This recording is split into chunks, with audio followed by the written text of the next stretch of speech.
ஸ்ரீ விஷ்ணு புராணம் 105ஆம் பகுதி.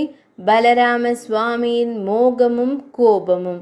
மனுஷ்ய தேகத்தோடு காரிய வசத்தால் பூமியில் எழுந்தருளி பெரிய காரியங்களை நிறைவேற்றி இடையரோடு வனத்தில் விளையாடி கொண்டிருந்த பலராம சுவாமியான ஆதிசேஷனுக்கு திருவுள்ள மகிழ்வதற்காக வருணன் வாருணி தேவியை அழைத்து, ஓ மதிரா தேவி, நீ திருவனந்தாழ்வானுக்கு மிகவும் பிரியமானவள். ஆகையால் அவருடைய போகத்திற்காக அவர் எழுந்தருளி இருக்கும் இடத்திற்கு தாம் சந்தோஷமாக போக வேண்டும் என்றான். வாருணியும் பலராம சுவாமி விளையாடி கொண்டிருந்த பிருந்தாவனத்தில் ஒரு கடப்ப மர பொந்தில் தங்கியிருந்தாள். அப்போது பலராம சுவாமி அந்த வனத்தில் உலாவும் போது அந்த மதுரையின் வாசனை வீசுவதை அறிந்து அதன் மீது விருப்பம் கொண்டு அந்த திசையை நோக்கி சென்று அங்கே கடம்ப மரத்திலிருந்து தாரையாய் ஒழுகி கொண்டிருந்த மதிரையை கண்டு மிகவும் மகிழ்ந்து அதனை வேண்டும் அளவும் பானம் செய்து தம்முடன் இருந்த கோபிகையருக்கும் கொடுத்து ஆடியும் பாடியும் மதம் பொருந்தி வீற்றிருந்தார். அப்போது தன் பக்கமாக ஓடிய யமுனை நதியை நோக்கி, யமுனா, நீ இங்கே வா, நான் நீராட வேண்டும் என்றார் பலராம சுவாமி. யமுனையோ அவர் மதத்தினால் இப்படி சொல்கிறார் என்று நினைத்து அவர் வார்த்தையை மதித்து வரவில்லை.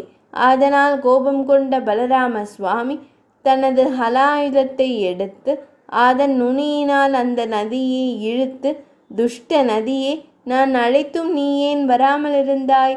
உனக்கு சக்தி இருந்தால் இப்போது உன் விருப்பப்படி நீ போ என்றார். அவரால் இழுக்கப்பட்ட அந்த நதி தான் போகும் வழியை விட்டு அந்த வனத்தில் பெருகியது. பிறகு அந்த நதி தன் கன்னி உருவோடு அவர் முன்பு வந்து வணங்கி, ஹலாயுதரே, என் மீது இரக்கங்கொண்டு என்னை விட்டு விட வேண்டும் என்று வேண்டிக் கொண்டாள். அதற்கு அவர், யமுனா, என் பலத்தை நீ அவமதித்தால் நான் உன்னை என் கலப்பையினால் 1000 துண்டமாக்கி விடுவேன் என்றார். அதை கேட்ட யமுனா நதி தேவி நடுங்கி அந்த வனம் முழுவதும் நனைத்தது. அவரும் அந்த நதியை விட்டு விட்டார்.